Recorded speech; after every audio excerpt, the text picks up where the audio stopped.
کیا JIT سے کتاب بیگمات کے آنسو تحریر ہوگی؟ کالم نگار Syed Sardar Ahmed Pirzada, the first blind journalist of Pakistan, APNS best Urdu column award holder, روزنامہ نوائے وقت، مورخہ 14 جولائی 2017۔ ہندوستان میں حکمرانی کا ایک سسٹم موجود تھا جسے بادشاہت کہا جاتا۔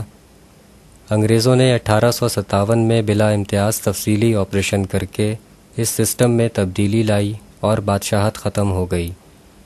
پھولوں کے بستر پر سونے اور عرق گلاب سے نہانے کے عادی شہزادے شہزادیاں محل اور بڑی حویلیوں سے نکل کر زمینی حقائق میں دربدر ہو گئے۔ ان تاریخی دلخراش داستانوں کو صوفی بزرگ اور اردو تحریر کے بے تاج بادشاہ خواجہ حسن نظامی نے بیگمات کے آنسو کے نام سے تاریخ میں محفوظ کر دیا۔ اس کتاب کو پڑھنے سے پتہ چلتا ہے کہ نسل در نسل حکمرانی کرنے والوں پر جب حکمرانی کے دروازے بند ہوئے تو وہ کیا سے کیا ہو گئے۔ مثلاً شہزادہ خانسامہ کے باب میں تحریر ہے کہ بادشاہت کے خاتمے کے 70 برس بعد جب ایک مہاراجہ بمبئی کے تاج محل ہوٹل میں ٹھہرے تو ان کی خدمت کے لیے 80 برس کے ایک خانسامے قسمت بیگ کو مقرر کیا گیا۔ اس خانسامے کی شہرت تھی کہ وہ ہوٹل کے تمام ملازمین میں سب سے زیادہ ایماندار، خدمت گزار اور مشرقی عادات بجا لانے والا تھا۔ مہاراجہ اپنے قیام کے دوران اس سے بہت متاثر ہوئے اور جانے سے کچھ دیر قبل خانسامے کو اپنے کمرے میں بلایا اور کہا کہ تمہاری عادات کو دیکھ کر معلوم ہوتا ہے کہ تم کسی اعلیٰ خاندان سے ہو۔ خانسامہ ہاتھ باندھے خاموش کھڑا رہا۔ مہاراجہ کے اصرار پر اس نے بتایا کہ وہ بہادر شاہ بادشاہ کا بیٹا ہے۔ مہاراجہ کی زبان سے بے اختیار نکلا، کیا تم تیموری شہزادے ہو؟ خانسامہ آہستگی سے بولا، اب شہزادہ نہیں آہزادہ ہوں۔ تیموری خاندان تو اب مٹ چکا، جس نے باوجود انسان ہونے کے دوسرے انسانوں کو غلام بنایا۔ اس نے مزید بتایا کہ میں بادشاہ کی چہیتی کنیز کا بیٹا ہوں۔ جب میں 10 برس کا تھا تو انگریزوں نے ہماری بادشاہت ختم کر دی۔ ایک لمبے عرصے تک میری ماں مجھے خانقاہوں اور جھونپڑیوں میں چھپاتی رہی۔ جب انقلاب کا خون آلود طوفان تھما تو انگریزوں نے میری ماں کو دلی کی جامع مسجد کے قریب ایک محلے میں رہنے کے لیے تھوڑی سی جگہ دی اور چند ٹکے ماہوار وظیفہ مقرر کر دیا، جو انتہائی ناکافی تھا۔ ماں نے محنت مزدوری شروع کر دی اور میں نے خانسامے کا کام سیکھا اور اس میں مہارت حاصل کی، لہٰذا میں آج آپ کے سامنے ہوں۔ مہاراجہ نے اسے پیشکش کی کہ وہ ان کے ساتھ چل کر رہے اور باقی زندگی آرام سے گزارے۔ خانسامے نے مہاراجہ کو 3 فرشی سلام کیے اور ہاتھ باندھ کر معذرت کی۔ مہاراجہ نے اسے 1000 روپے کا چیک ٹپ کے طور پر دیا۔ خانسامے نے ٹپ کے چیک کو چوم کر ماتھے سے لگایا، دوبارہ 3 فرشی سلام کرتا ہوا دروازے سے باہر نکل گیا۔ مہاراجہ نے دیکھا کہ اس دوران تیموری شہزادے خانسامہ قسمت بیگ کے آنسو زمین پر گر رہے تھے۔ اسی کتاب کے ایک اور چیپٹر کفنی میں محل کی شہزادی ماں جمال کو صبح جگانے کی منظر کشی کی گئی ہے۔ سویرے سویرے خاص خادمائیں شہزادی کے بستر کے پاس آتیں اور اس کے ہاتھ پاؤں پر پھول پھیرتیں۔ شہزادی کہتی، گدگدیاں نہ کرو، مجھے سونے دو، دیر ہوتی ہے تو کیا کروں، آنکھ کھلنے کو جی نہیں چاہتا۔ خادمہ کہتی، بی بی گدگدیاں میں نے نہیں کیں، یہ گلاب کا پھول تمہارے پیروں سے آنکھیں مل رہا ہے۔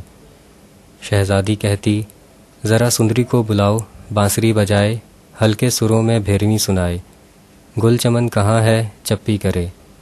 خادمہ سندری بانسری بجا رہی تھی کہ شہزادی نے آنکھیں کھول دیں، بالوں کو سمیٹا، مسکرائی۔ خادمہ نرگس نے سلام کیا۔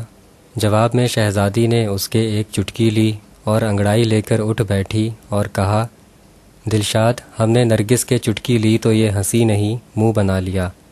تم آؤ، تمہارے کان مروڑوں اور تم ہنسو۔ خادمہ دلشاد اٹھ کر بھاگی، دور جا کھڑی ہوئی اور کہا، لیجئے میں کھلکھلا کر ہنستی ہوں، آپ سمجھ لیجئے کان مروڑ لیے۔ شہزادی نے پھر ایک نشیلی ادا سے انگڑائی لی، مسکراتی ہوئی تشت چوکی تک گئی اور منہ ہاتھ دھونے لگی۔ جب شاہی محل کی اینٹ سے اینٹ بجائی گئی تو شہزادی اپنی ماں، 2 خادماؤں اور چند شاہی محافظوں کے ساتھ ایک ہاتھی رتھ کی پالکی پر فرار ہوئی۔ راستے میں کچھ انگریز اہلکاروں نے محافظوں کو مار ڈالا اور شاہی خواتین سے زیورات چھین لیے۔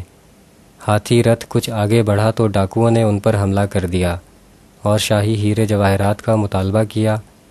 نہ ملنے پر ڈاکوؤں نے ماں اور خادماؤں کے سر پر ڈنڈے برسائے، جن سے وہ ہلاک ہو گئیں۔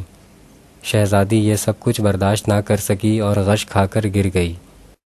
جب اسے ہوش آیا تو وہ ایک چھوٹی سی کٹیا کے احاطے میں ایک سخت باندھ والی چارپائی پر پڑی تھی۔ اس چارپائی کے بالکل ساتھ گائے بندھی تھی اور ارد گرد مرغیاں اور بطخیں پھر رہی تھیں۔ جانوروں اور ان کے گوبر کی بو سے پورا ماحول انتہائی بدبودار ہو رہا تھا۔ جو ہی اس نے آنکھ کھولی، ایک میلی کچیلی عورت اس کے پاس آئی اور بتایا کہ اس کا خاوند اسے بے ہوش اٹھا کر لایا تھا۔ ماہ جمال نے بتایا کہ وہ شہزادی ہے۔ غریب عورت نے اسے دلاسا دیا اور کہا اب یہیں رہو۔